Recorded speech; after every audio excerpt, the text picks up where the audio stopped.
Greetings and salutations, friends, and welcome back to some more Warhammer 40k lore. Well, today, we're going to talk about rapid-fire pregnancies. Oh yes, the Norn-Queens of the Tyranid hive fleets. You just count your blessings that we're not going to talk about the Skaven females today. So, Tyranids. They're one of the factions that it's kind of difficult to talk about lore with because, well, they don't really have a whole lot of personality or history beyond what they did to other factions. You know, there is no Tyranid perspective beyond Hungary, which is... it's just somewhat of a storytelling dead end, really. But the Norn-Queens are a pinch different because they are probably the closest to an overall guiding leadership that the Tyranids have. Now, they are not true individuals. They are not even truly independent. Not even in the way of a swarm lord, really. But they are... well, they might, in fact, be the actual overarching, guiding and directing leadership of the Tyranid hordes. We don't actually know for certain. It is entirely possible that the Norn-Queens make up the Tyranid hive mind together, having a series of queens that all govern the hive, so to say. Alternatively, they could simply just be another node in the network. We just don't know because, well, interrogating Tyranid prisoners have proven to be rather goddamn difficult, you know, being wild animals, etc. But the Norn-Queens are nevertheless some of the greatest strategic leaders of the Tyranid hive fleets.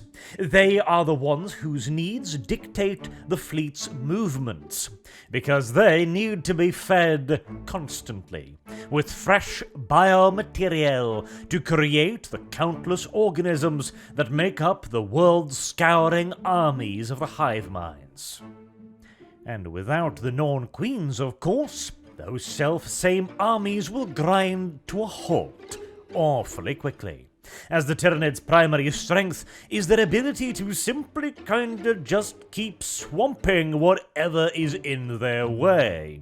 Because at the end of the day, if you are devouring an entire planet's biological material, then the casualties you take are probably gonna be insignificant regardless. Imagine the amount of little Tyranid gaunts need to die just to make up for the biomaterial loss of all trees on Earth, for example. This is one of those damnable issues with the Tyranid hive fleet.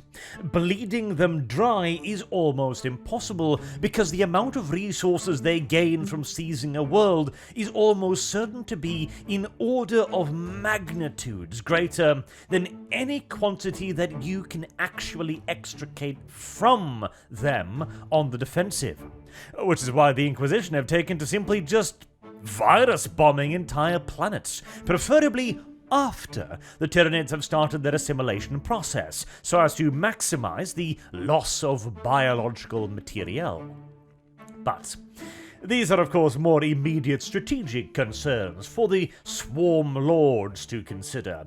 The primary duties of the Norn-Queens are to pick up on this psychic broadcast being sent out by various scouting organisms, like gene stealers or gene stealer cults, currently assimilating their way into Imperial or other alien societies. Again, this is where we come into that question as to, are the Norn-Queens actually the leaders of the Tyranid hordes, or merely an instrument of them? Personally, I prefer a little bit of a middle-of-the-road interpretation, because here's the thing. The Norn-Queens give birth to all of the regular Tyranid bioorganisms. This includes the Hive Tyrants, the Swarm Lords, and all the way down to Rippers and Gaunts, and all the way up to Bio-Titans. However, it does not include the hive ships themselves. Which means, theoretically, that somewhere out there beyond the rims of the galaxy, there is a really, really fat Norn-Queen producing entire warships from her vulva. I bet you that's a mental image you didn't expect to imagine today, and yet, here we are. Though, actually, oh, my apologies. I misspoke. I meant, of course, Volve us. As the average Norn-Queen can have dozens of the damn things, continuously pumping out new bioorganisms, because here's the thing, right? If you've got one Norn-Queen, that's cute and all, but how many Tyranids can one Norn-Queen give birth to? Even assuming that every orifice is pumping out eggs or larvae consistently and non-stop. Yes, we are talking about vaginas and eggs and larvae here. Excuse me. Right, I'm good now. Let's continue to talk about how the sausage is made, and whether or not the Norn-Queens are capable of producing Tyranid armies rapidly enough to be of strategic and tactical value to their generals, the Swarm Lords. There are going to be different types of Norn-Queens giving birth to different kind of specialities. A Bio-Titan, for example, is going to require a significantly larger exit hole than a Ripper. Duh. There is also going to be specialized orifices for the creation of eggs contra larva, for example.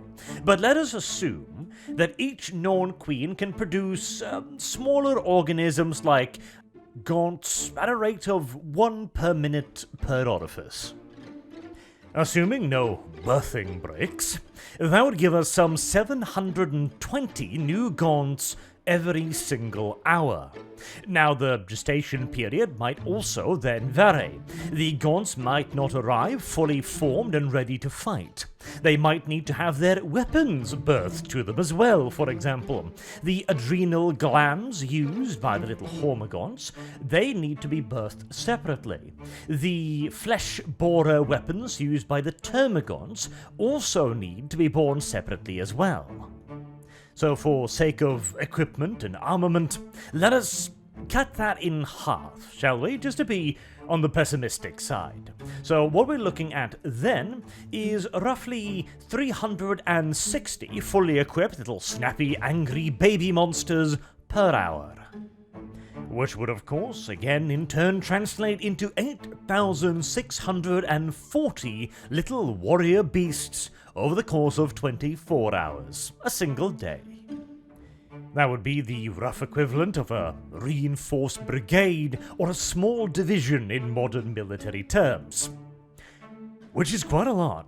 Really, genuinely quite a lot. If one were to convert that into weight, for example, with each gaunt weighing in at about 200 odd kilograms, you would be looking at 1,728 tons of fighters produced every day, or 3,809,587 pounds of vicious predator. That's a lot. I mean, at this point, we're starting to worry about carry capacity on the hive ships. And also, these would be kept in a state of suspended animation. They might even be produced as eggs, for example, and then simply not hatched until they are acquired. Because if they were to all be birthed at once, well, they'd probably eat all the food above the hive ships in actual days. That's another problem. There is also probably the likely complication of varying gestation times for various types of creatures. Obviously, a swarm lord with all of its incredible information and intelligence is going to require a lot longer to fully mature than a gaunt, which is simply just a predatory, scaly missile you point towards the enemy and say, eat. Something like a zonothrope is going to take far longer than a carnifex. The carnifex is going to take far longer than a gaunt, and a bio-titan is obviously going to take far longer than anything else. If the Tyranids are smart, they'll stock up on a variety of critters well before they arrive at the place that they're about to invade, making sure that they can essentially defrost whatever they need when they need them, and then they can simply supply the hordes of smaller organisms on a desirable basis. As the Norn-Queens would absolutely be able to create entire armies of little gaunts very, very quickly. Now, the precise number of Norn-Queens is one that we also don't really quite know, as this has been left up to a lot of authors' discretion, shall we say. For example, we know that the Norn-Queens are extraordinarily important, because every time a Norn-Queen dies, it sends out an enormous psychic shockwave into the warp and via the hive mind's communications network. This backlash effect causes all receiving Tyranid Norn-Queen organisms to immediately stop whatever it is they are doing and begin to create a new queen instead. This has been dubbed the Hydra effect by inquisitorial agents, because it means that whenever you actually kill a Norn-Queen, you lop off a head, well, another God only knows how many thousands will grow back. Now, this is not to say that killing a Norn-Queen is entirely pointless, mind you, because I imagine the amount of biomaterial resources that goes into a Norn-Queen is likely to be the equivalent of a bio-titan. Probably more, bearing in mind here, giving birth to something is a rather complicated process, and quite energy intensive as well. Take, for example, the average human female requires 9 months to produce a baby of some, 2 to 4 kilograms. The Norn-Queen is asked to do the equivalent of that, at least at the immediate birth point, let's assume, every minute. From 12 vaginas. Yeah. However the Norn-Queens are constructed, they're going to be pretty damn complicated creatures. Hell, the energy requirements alone would be ridiculous. Again, the average human pregnancy consumes, 85-odd thousand calories? Imagine burning that over the course of a minute, again, 12 times. That would be the equivalent of like a kilowatt hour of energy being produced every single minute. You could comfortably charge an electric car off this. Assuming you could find somewhere to plug it in, I guess.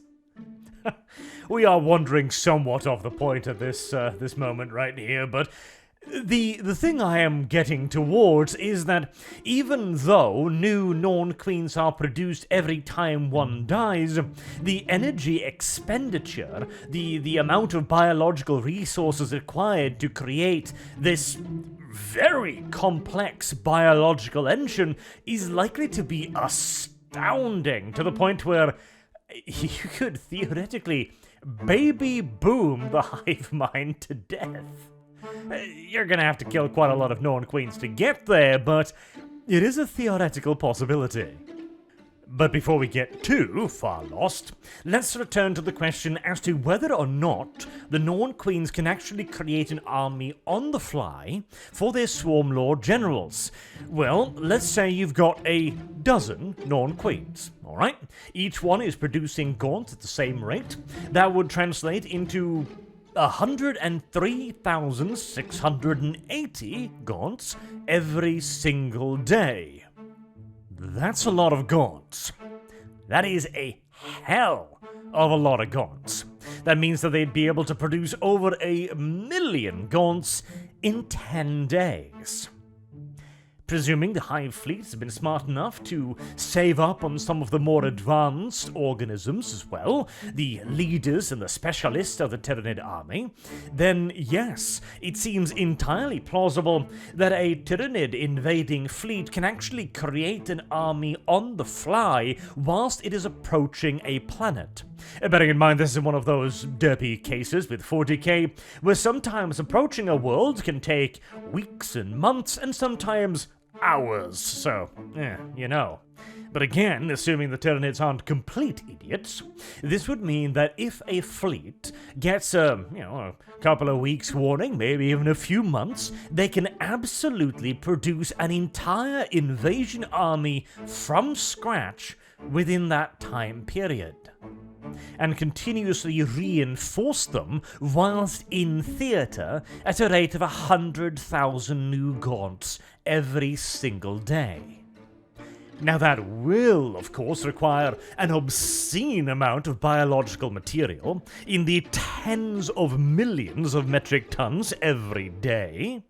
But so long as that can actually be supplied and pumped into the Norn-Queens, then yes, I would absolutely say that the Tyranids have the capability to produce an army essentially from scratch in a matter of weeks or months.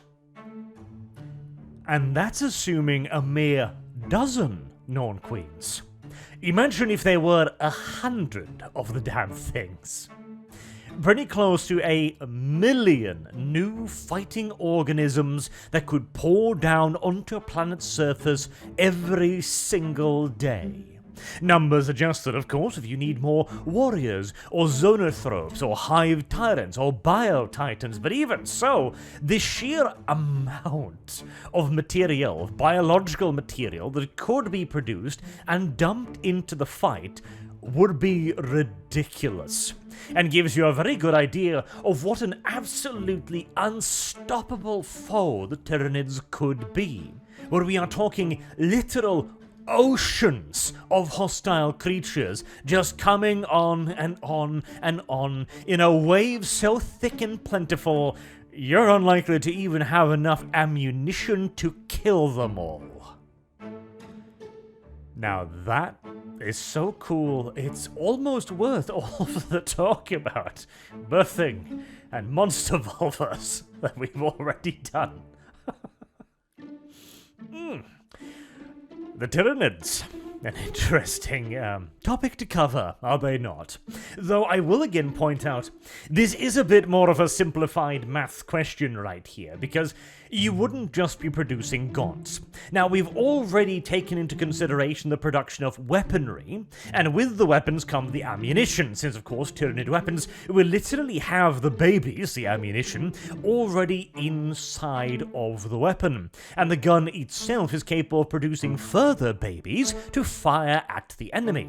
So we've kind of managed to circumvent a lot of the logistical issues already, but you would obviously need to intersperse some warriors here and there, some hive tyrants, some biovores, some gargoyles, etc, etc, etc, which would take up valuable berthing tube space, and time, and energy, and calories, and biomaterial, and whatever have you. Undoubtedly, too, certain creatures will require more time to fully grow to their maximum potential. Others might even require lengthy gestation periods. Some might require extensive programming, like the Swarm Lords, for example, which are rebirthed with all of their previous memories. I imagine that's a process that takes quite a lot of time, considering what a complex machine the brain actually is.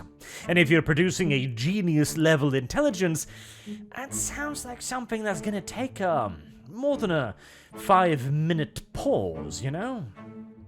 And that's before we start talking about some of the really esoterical shit, like, I remember a mention of teleportation Tyranids.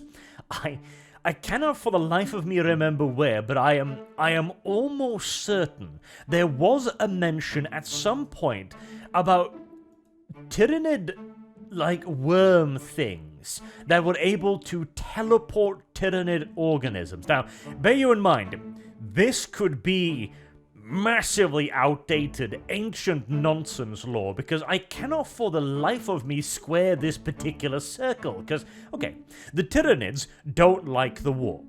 In fact, they go out of their way to avoid the warp. They seem to be afraid of the warp and of chaos. And yet they have a creature that can, enter into the warp and cause teleportation phenomenon.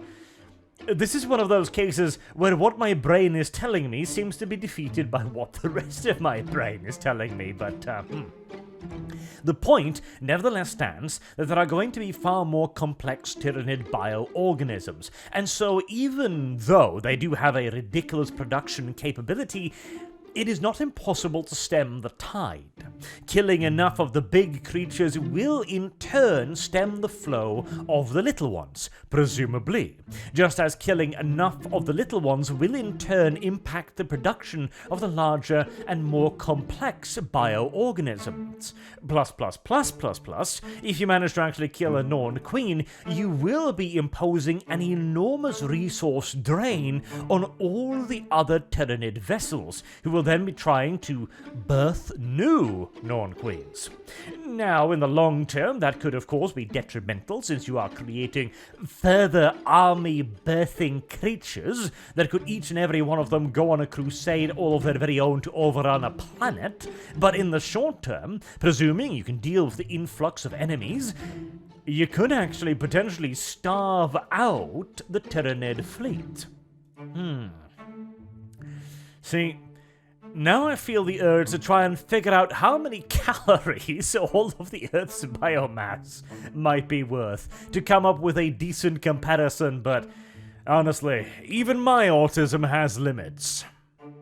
Plus, it would open up that whole question again, what exactly is biological matter to the Tyranids? Can they extract energy from coal, from metals? Can they convert them into more biomaterial? I mean, they have all kinds of chitin and nonsense, right? Surely they can use some of that. Because suddenly, if we're talking about the release of energy from coal as well, a total energy potential of a planet is absolutely ridiculous. I mean, sure, we're talking about an expenditure of tens of millions of tons every day here in terms of one-to-one, if we assume one-to-one biological conversion, but for frame of reference here, the Amazon rainforest on Earth covers an area some 3,000 square kilometers.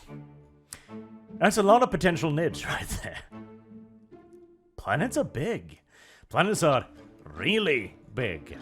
In fact, I would think that the largest limiting factor on how many troops a hive fleet could potentially spawn would probably just be the amount of material that the fleet at large can carry with it. I mean, So, the Norn-Queens, of course, they reside on certain hive ships. Usually the larger, more well-protected ones are the heart of the fleet, since they are the single most important creature in the entire Tyranid fleet, plus, potentially, the actual literal neuron, so to say, of its hive mind brain. But they must have fuel ships, fuel tankers, the ginormous vessels designed purely to carry biological material through the void. Because again, the sheer quantities we're talking, there's gonna need to be a lot of nutrient sludge somewhere. Enough warm, hot goop to be... Oh yes, you know where I'm going with this. To be pumped into the fat women to birth more monsters. The cycle of life. Except a pinch more perverse. Now, I'd better not see any Norn-Queen hentai anytime soon, or I swear to God there will be repercussions. But, with that, you know a lot more than you ever wanted to know about the Norn-Queens, and their capacity for spawning enormous armies on command and on sight whilst invading a planet. And you might get a bit of a better understanding of why it is so damn difficult to stop a Tyranid invasion, because, well, it's basically like fighting against the entire biomass of the rainforest times 30. You're simply not going to have enough las packs to put a bolt in each and every one of them. Till next time, I've been Arch. Thank you all very much for listening, and I hope to see you all again soon. Have a good day.